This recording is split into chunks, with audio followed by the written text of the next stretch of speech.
Hello. So I will be talking about a problem that has been interesting me since the past few months, and is the problem of building super forecasters. In particular, building blockchain native super forecasters. So, what's a super forecaster?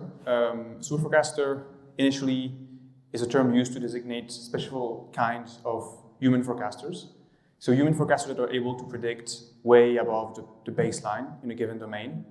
The baseline can be given by experts in this domain or like by general public predictions. And so these are people who can consistently predict above the baseline. And it has been very recently shown, earlier this year, there was a foundational paper that showed that if you take an LLM and you augment it with an information retrieval pipeline that basically, for a given question about the future, stated in natural language, the LLM retrieves relevant context, relevant news articles in an efficient manner. Then the LLM can approach human performance in forecasting, and even in some cases go beyond. So, for example, one case is early retrieval. So if the date to resolution, so every future statement has most likely, especially when it's very well phrased, a clear resolution date. So, for example, the question, who will be the next US president, resolves in November. And so for a question where like the resolution date was far in the future, it was shown that LLMs can actually outperform humans. There's also a fine-tuning component, which is a little bit less important, but obviously with scale could matter more and more. And a second effect has been detected and could really grow at scale. It is can be called the wisdom of the silicon crowd. So with normal human prediction, there is this classical effect called the wisdom of the crowd, where essentially the average prediction of all the forecasters is better than the prediction of any given forecaster, and kind of the biases cancel out. And it's possible that the same thing happens with LLMs. So if you take different LLMs with different training knowledge, with different information retrieval pipeline, then the average prediction might be the best one.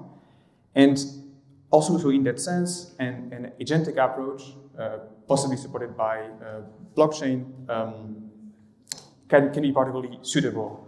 Also because of the wide range of domains. If you have a forecaster who specializes in sport data, it might be more relevant to, it might be better to route a prediction to him than to a forecaster who specializes in say, rocket science, for example. So predicting if a rocket launch will happen or not. So this slide shows, it's an extract from this paper, early 2024, from Halawi et al.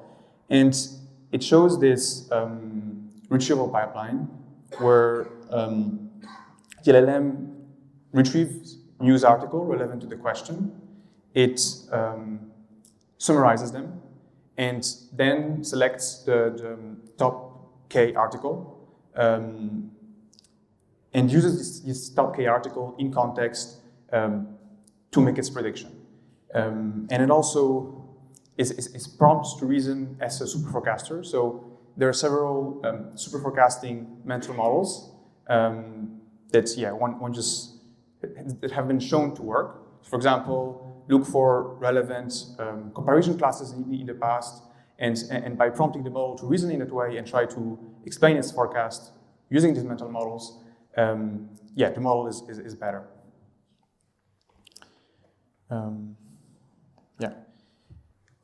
So also an interesting symmetric role to super forecasting can be super questioning, in the sense that, first of all, the event landscape for prediction is really quite small. Especially if you look at prediction markets. On Polymarket, which is the main prediction market, if you look at the science category, which is obviously, I mean, a super vast field, there are only 30 markets. So finding agents that can explore this event landscape and also find the most relevant questions to ask, I believe would be super interesting and would just unlock a lot of value that is blocked by the efficiency limits of prediction markets. So the goal, for example, of a super questioner agent would be to find the highest, the questions with the highest informational value. So and a technique that was described in a paper too from this year is called like conditional trees. So basically, you maybe have a question that is really interesting to you, and I mean, it's existential. So, for example, will there be an attack of China on Taiwan by 2030? It doesn't resolve by 2030, and so there's no really way to aggregate information. But you can find smaller questions that are maybe more short-term, and the model could try to find the question that basically, if you assume that they are true, then your informational updates, so when you apply the bias rule, by assuming that, okay, this smaller event may be about some tension in the agency within this year, if you assume it's true, then you will significantly update your belief regarding this attack of China. So these agents could explore this event landscape in this way.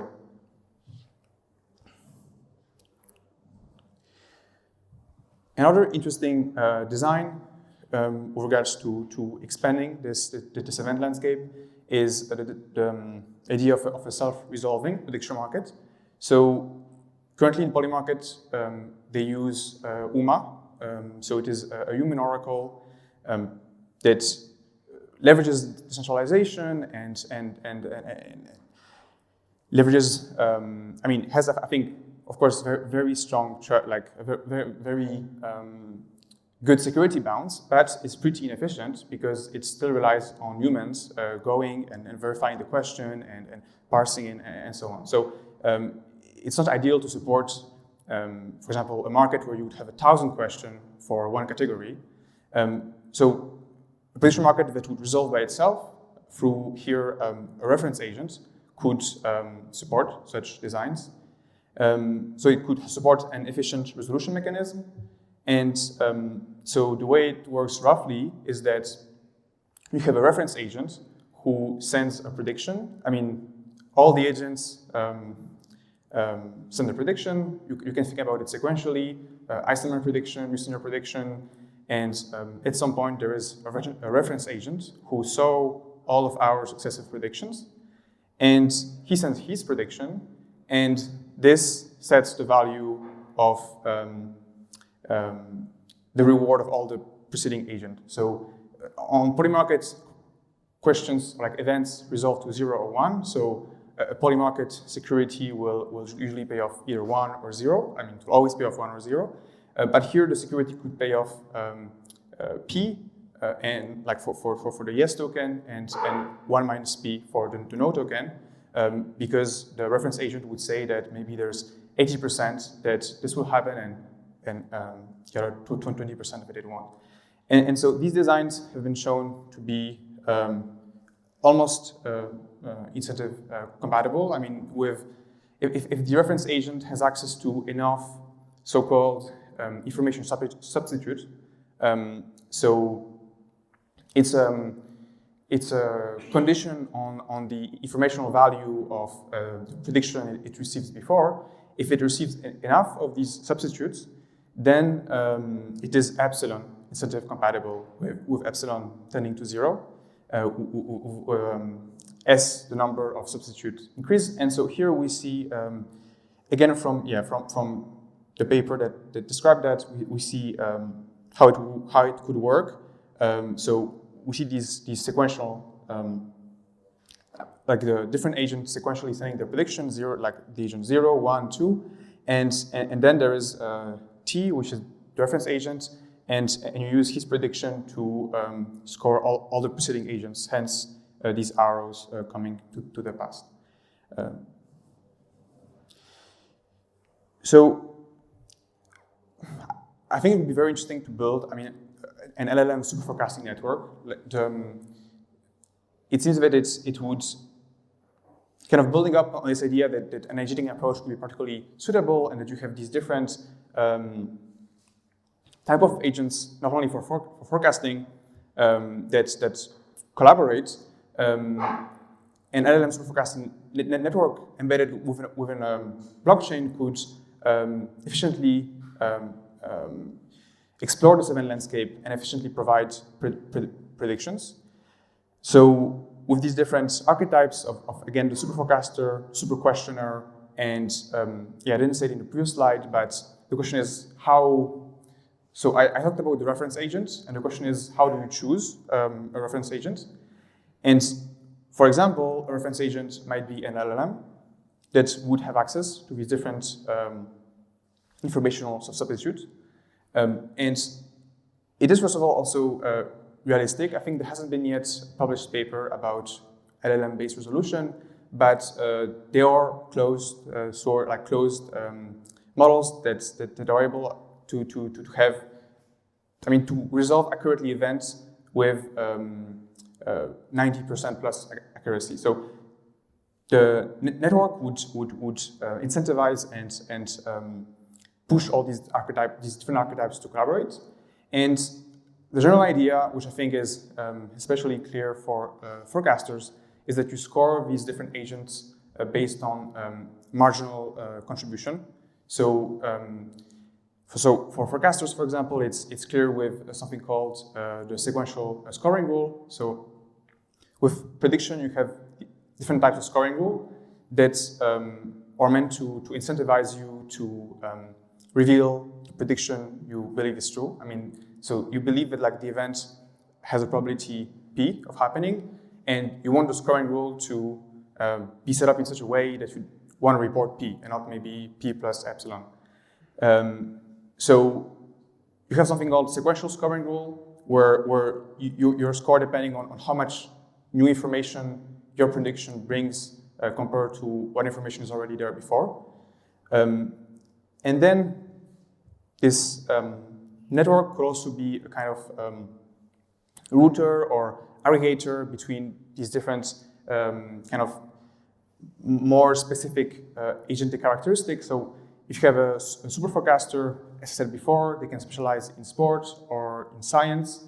They can also deal with different information structure. So even if two agents specialize in sports, maybe one is the best at retrieving data from news sources, or from Reuters, or scrapping the New York Times, and another one is better with more unstructured data, like Twitter, and you could leverage both of these agents.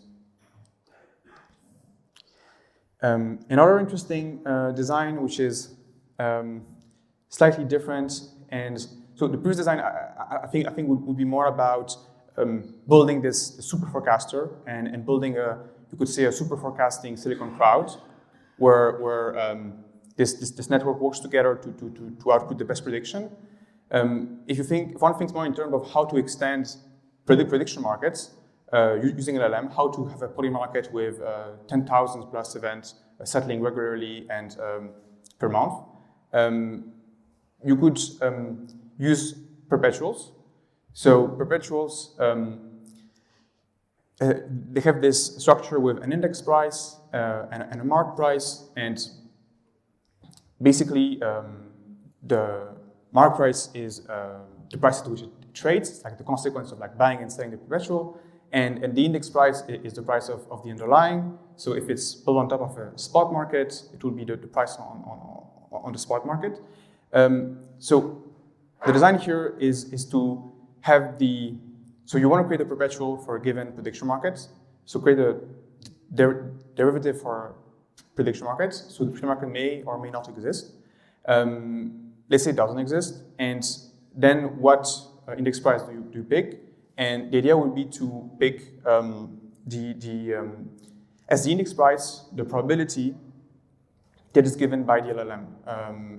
And this probability would change through time, but given reasonable assumptions on the model, I think one can assume that probability would be stable and would in a way commoditize the public information.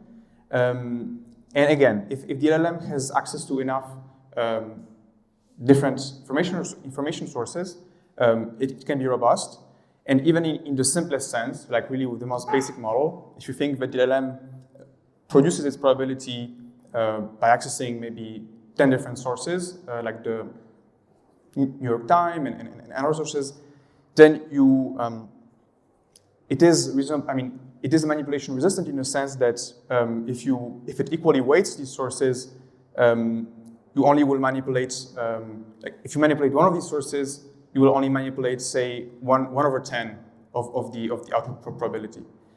And the general idea of this model is that the LLM kind of incorporates the public information and gives this baseline as a market maker would do on a prediction market. And the traders, so the one who know about these special events, incorporate the private information. And you have this sort of double dynamic.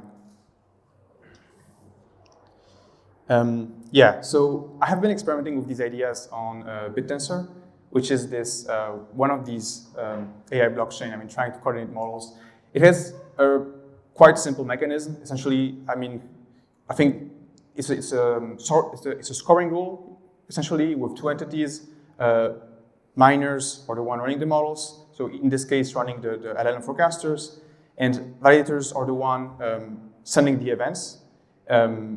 And registering the prediction, and at the end, scoring the miners.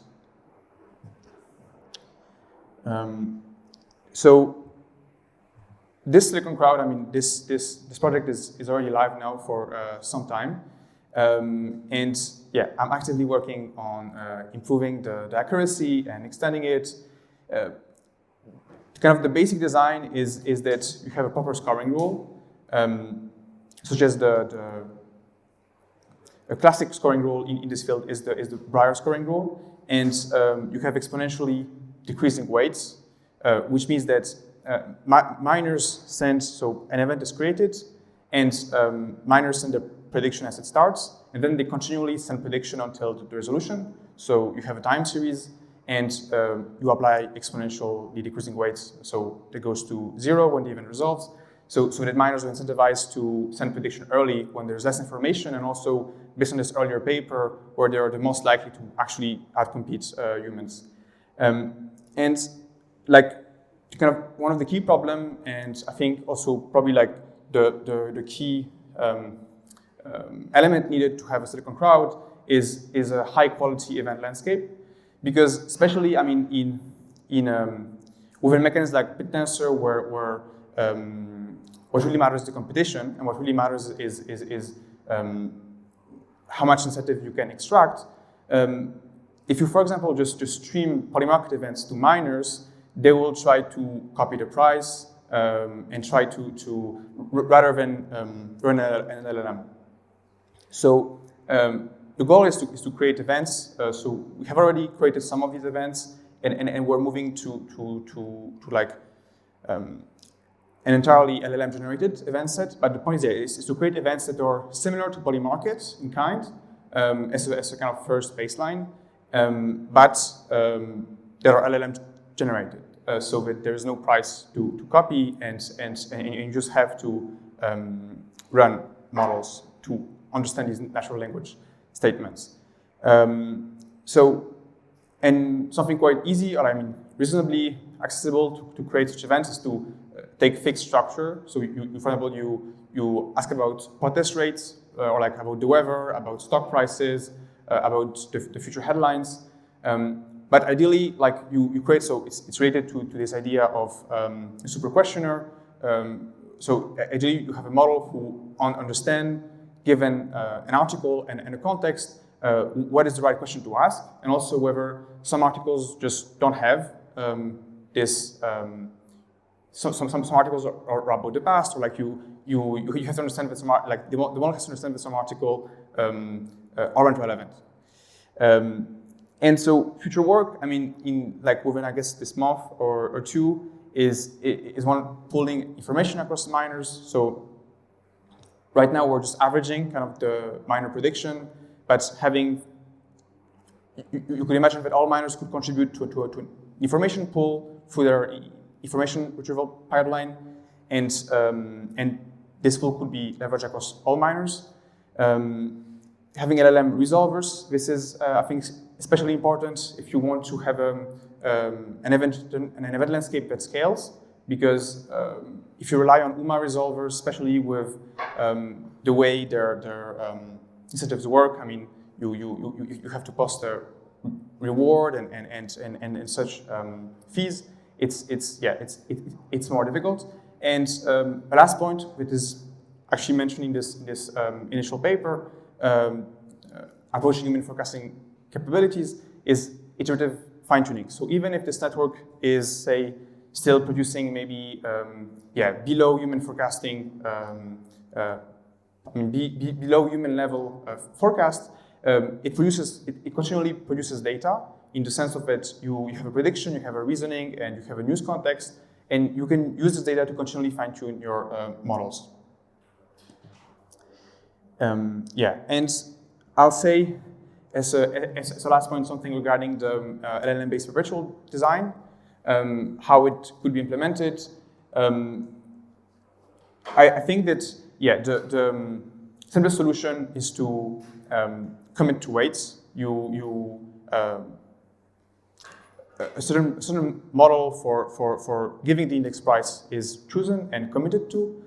The way it's chosen, it could be through a competition, for example, so through competitive network that would basically stream these events.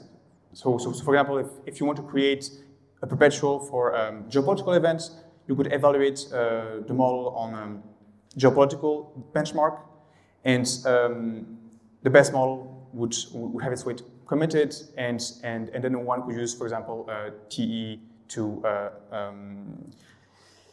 as a security solution. So I think it's an open question. It's to me whether one could use more directly multi-LLM setting, because of course in the same way as one would do with a reference agent, like to basically diminish variance in prediction, one would want to ensemble different reference agent predictions rather than only take one LLM. So having maybe a more flexible design for multi-LLM supporting the index price could be better. Yeah. Thank you.